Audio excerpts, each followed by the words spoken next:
Boa noite, Nova! Mais uma quarta-feira juntos, podendo receber o que o Senhor tem para nós.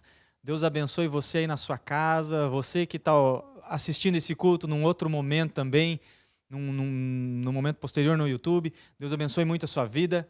Hoje nós temos mais uma noite especial, mais uma noite de testemunho, uma noite talvez de revelação aqui. O pastor Fábio prometeu capítulos quase que inéditos, né? Para nós, então, que seja realmente uma noite especial. Meu amigo, meu pastor, Deus abençoe a sua vida, se sinta à vontade, né, para ministrar nas nossas vidas o que o Senhor tem dado para você. Amém? Vamos orar? Senhor Jesus, muito obrigado, Pai, porque mais uma vez nós estamos reunidos na Tua presença. Obrigado, Jesus, porque o Senhor separou na sua agenda esse momento e nos colocou, Deus, como participantes dessa mesa. Em nome de Jesus, nós pedimos a Tua bênção, que o Teu Santo Espírito flua através da vida do Teu Filho e alcance a todos nós. Em o nome de Jesus Cristo nós oramos. Amém. Deus abençoe sua vida, Fabão. Amém. Aleluia. Saúde, paz e prosperidade nova a todos vocês. Que Deus possa abençoá-los de forma poderosa nesta noite, nesse dia. Não sei quando você vai ver esse vídeo, mas que em nome de Jesus você seja muito abençoado. Amém? Eu quero, antes de falar um pouquinho de um pequeno testemunho que Deus fez na minha vida, né? Eu, minha esposa, minha filha, estamos aqui no Canadá. Mas antes de falar disso, eu quero deixar um texto para vocês e colocar a respeito disso, quando Deus tem um propósito na nossa vida, o que Deus é capaz de fazer e de mover as coisas em nosso favor. Talvez a gente não entenda os motivos pelos quais Deus nos coloca em situações de forma difíceis, talvez, de se vivenciar, talvez em situações caóticas que nos deixam sem o chão que talvez nós pisamos, para vivermos e dependermos da fé. Completamente de andar no escuro sem ter a luz que nós pensamos que temos. Mas a palavra de Deus diz que ela é luz para o nosso caminho. Então nós temos que crer, e isso é fé. Crer na palavra dele, mesmo quando a gente não enxerga nada.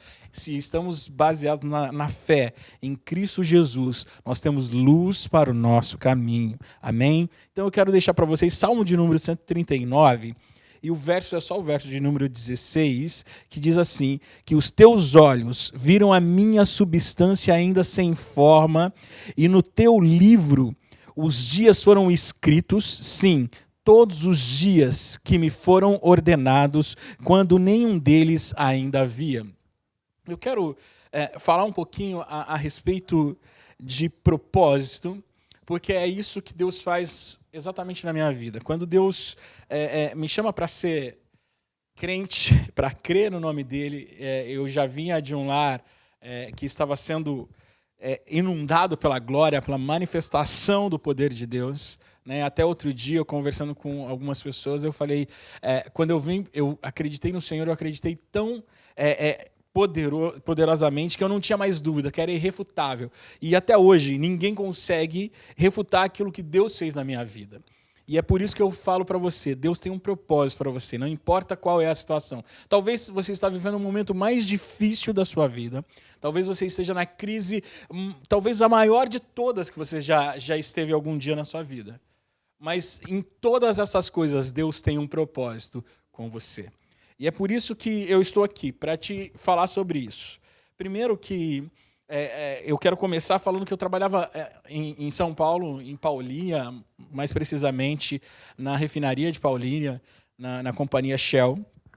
E uma tarde de um dia eu saí mais cedo do trabalho e tinha um compromisso com a minha mãe, que eu ia levá-la para a igreja, mas antes eu resolvi passar na casa de uma namorada que eu tinha na época.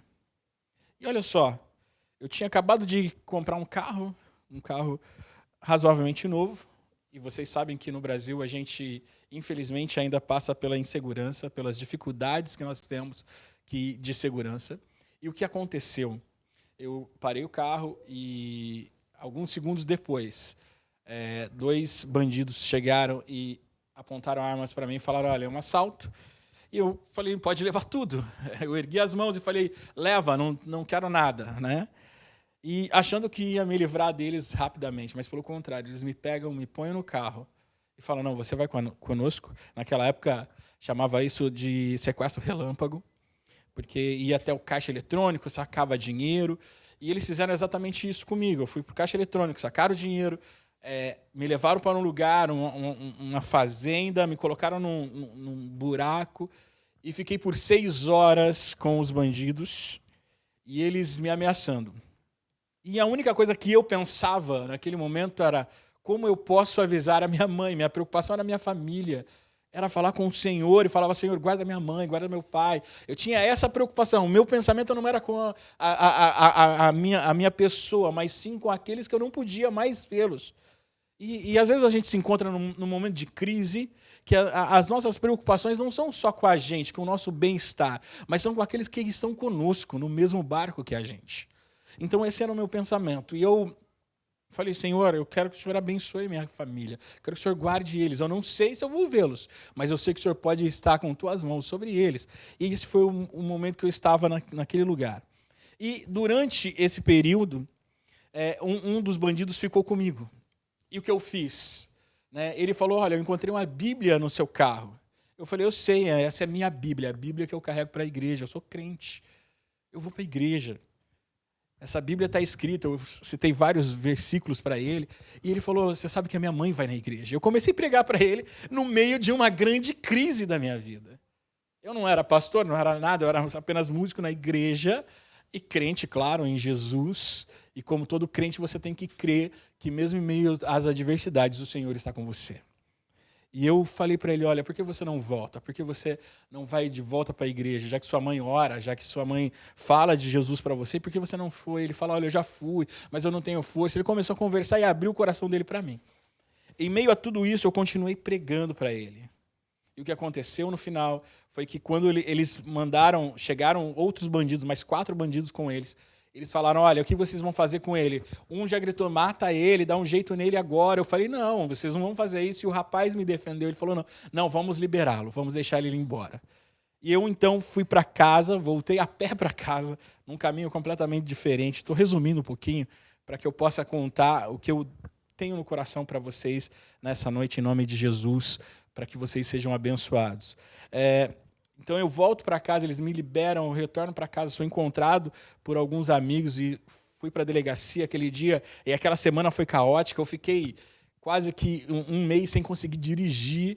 Eu tive traumas, durante anos da minha vida, que eu não podia chegar em casa, eu não chegava em casa sem ligar para os meus pais, sem falar, olha, eu estou chegando, vá para o portão, acionava o portão para abrir. Tinha sempre câmeras ligadas para que a gente pudesse estar em algum lugar seguro. Eu sempre tomava todos os cuidados. Às vezes dava 2 voltas no quarteirão para não correr nenhum risco, porque os traumas ficaram na minha cabeça. Mas o que Deus queria com tudo isso? Deus queria me forjar em algumas coisas. Primeiro, estar independente de todas as coisas, prontos para qualquer situação, mesmo que ela te custe a sua própria vida. Isso não é fácil para qualquer um. Você se colocar num lugar onde a sua vida corre risco, é fácil para você? É fácil para as pessoas que estão aí? Talvez você já passou por essa situação que eu passei, até pior do que eu. Porque todas as vezes que eu leio o livro de Jó, eu falo, meu Deus, como é que um homem é capaz de sobreviver a tanta tragédia?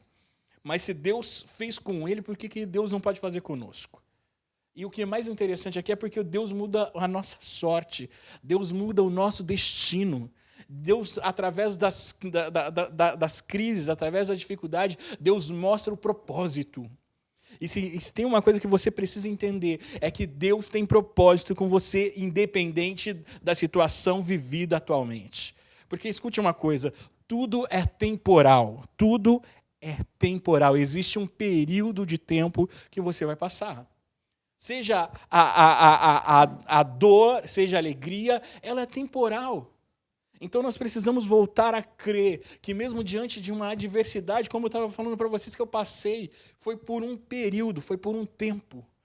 Foram 6 horas que, claro, causaram problemas de anos na minha vida, mas que o Senhor me ensinou a olhar para o propósito que Ele tem, que é um propósito de vida.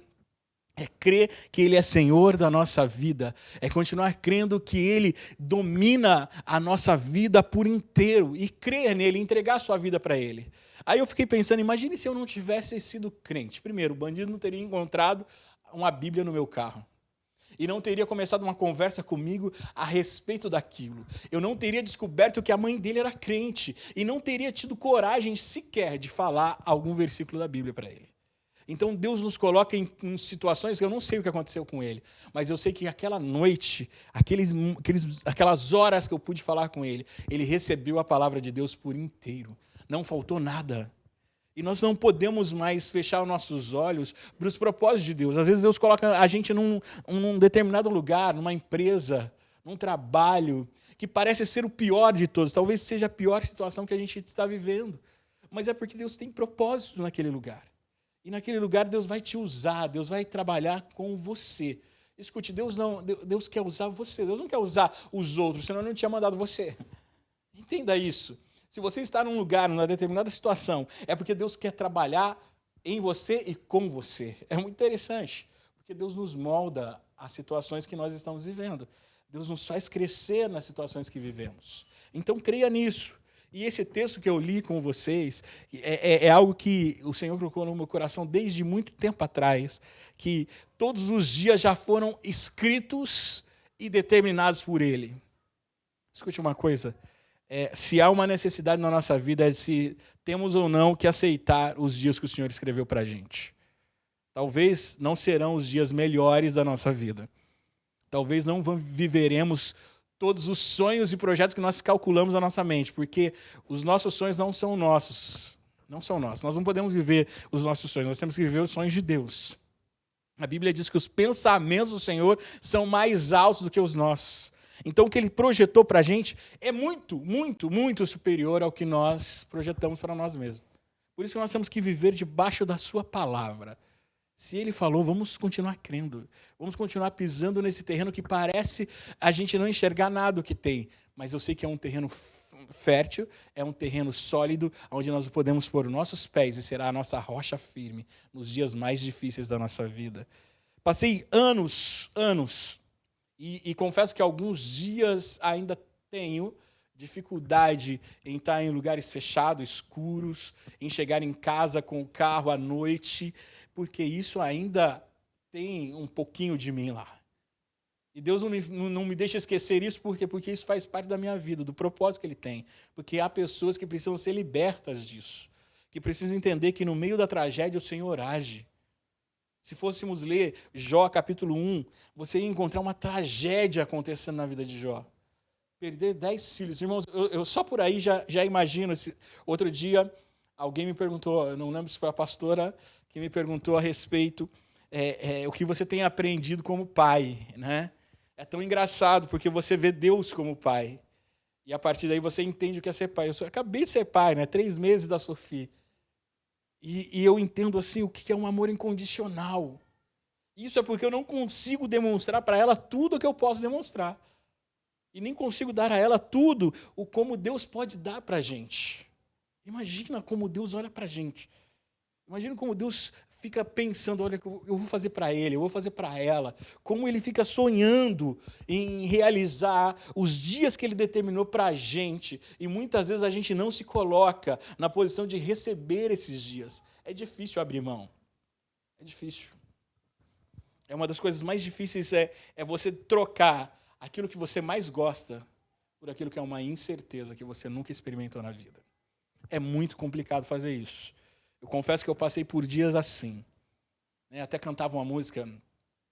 A quem tenho eu no céu além de ti, e não há na terra alguém que eu queira mais que a ti. Você está entendendo? Às vezes é difícil falar assim, Senhor, eu quero mais o Senhor do que a mim mesmo. Eu quero mais a Tua presença em mim do que as coisas que eu desejo para mim, que eu sonho. Existem coisas que a gente ama, que a gente gosta, que a gente quer ter, mas que às vezes a gente tem que deixar ir embora.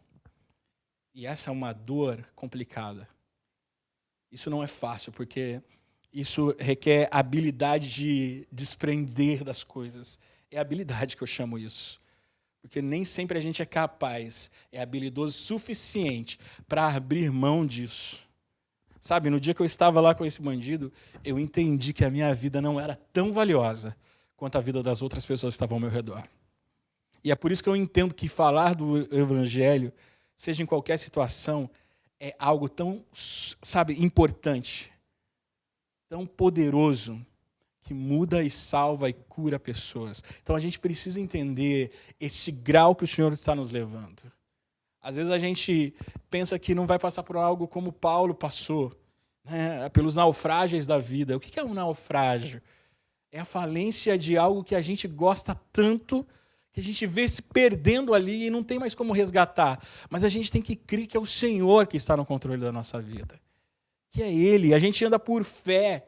A gente não anda por vista, a gente não fica observando o tempo, como vai ser. A gente vai sair na rua e vai falar, Senhor, o Senhor é comigo. Vem a tempestade, vem o que vier, o Senhor é comigo, o Senhor está comigo. E se o Senhor está comigo, tudo está bem. E não importa as outras coisas, tudo vai acontecer conforme o que Ele determinou na sua palavra. Então creia nisso. Eu saí daquele dia, naquela noite, eu passei desde as 5 da tarde até quase meia-noite e meia, quase 1h da manhã do outro dia com esses bandidos. Vocês têm ideia de que um trauma na cabeça de alguém é viver com isso, é viver pensando, meu Deus. Só que daquilo o Senhor foi me colocando e moldando o que Ele queria tratar comigo sobre aquilo. E aonde eu ia ficar mais forte. Por quê? Porque a gente tem lugares que a gente é mais frágeis. Que a gente tem maior dificuldade, que a gente tem dificuldade de gerenciar, dificuldade de concretizar as coisas, dificuldade em sim, se colocar de acordo com aquilo que a palavra de Deus quer. E para isso a gente precisa fazer como Neemias faz, quando ele está reerguendo os muros de Jerusalém, montar a guarda dobrada. Os lugares mais baixos, ele dobrava a guarda. Sabe, eu aprendo uma coisa importante aqui e sempre tento fazer na minha vida, onde eu sou mais frágil, eu tento colocar guarda dobrada. Se eu não consigo, eu chamo alguém, falo, Senhor, eu preciso de ajuda. Coloque alguém no meu lado para me ajudar nesse sentido, porque eu não consigo fazer. Eu não sei. E se tem uma coisa que eu estou vivendo nesses dias aqui, é aprendendo. Né? São 5 meses de muito aprendizado. Completamos 5 meses agora, dia 10 aqui. E quanto o Senhor tem nos ensinado a estar aqui numa terra tão diferente da nossa, com pessoas de todos os tipos, estilos, pensamentos, culturas, e como o Senhor tem cuidado da gente. Às vezes eu falo para a Cíntia, minha esposa, falo, amor, como o Senhor tem sido bom conosco. No meio das adversidades todas, do caos que é causado, o Senhor ainda mostra o propósito dele para a gente. O Senhor é capaz de nos mostrar o que a gente ainda nem pensava. Alguns anos atrás a gente falava, vamos para o Canadá? Não, não vamos. Não tem por que eu sair da onde eu estou. E eu já estava com uma vida muito tranquila no Brasil. Acho que quase todo mundo que vem para o Canadá está com muita tranquilidade na sua vida. Acontece que Deus tem um propósito para essa nação, para essa província, para a cidade de Montreal. Deus tem um propósito para você. E Ele quer te usar para isso. Para todas essas coisas acontecerem, para nós chegarmos a atingir a nação do Canadá, Deus começa a usar você aonde você está, dentro da tua casa. Deus quer tratar com você. Existem coisas que Deus vai arrancar de você. Existem coisas que vai trazer dor. Me desculpe falar sobre isso, mas eu preciso ser claro. Às vezes a gente prega as pregações triunfantes. A gente gosta de vencer todas.